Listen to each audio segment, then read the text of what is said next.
tell me about the role that sort of media and filmmaking can have in ending FGMC.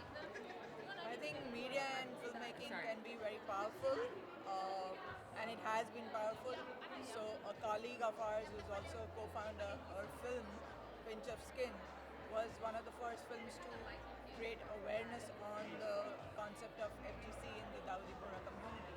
And that did create a lot of awareness within the community and within India.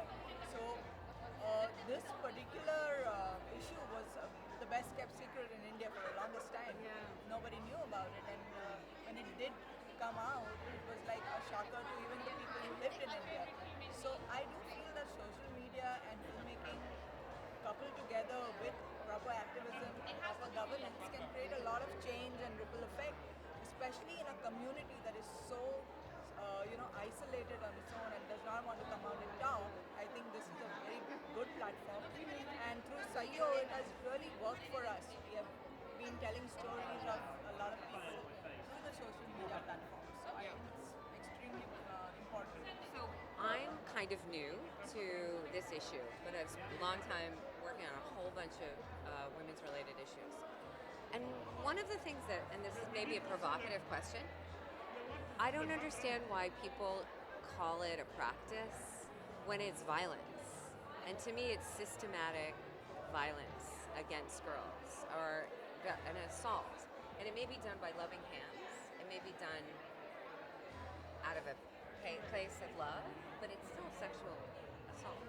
And So I feel like, no, that's a great question to ask, and I think that a lot of it is understanding it's considered a practice because you have to think about it in terms of communities that are practicing it, the intention behind it, but the fact that this has become a social norm for these communities. This is something that, if you think about what a social norm means, it's something as simple as when you see somebody you know on the street, you say hello.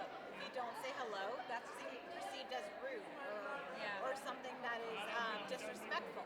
yeah. And the same thing is, it's that kind of same concept as social norm. So if a girl isn't seen as cut, they might be seen as somebody outside the community.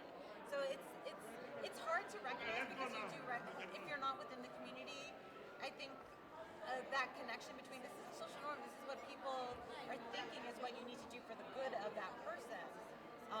That's hard to recognize in itself, but it's called a practice for that way. But it's what I think a lot of our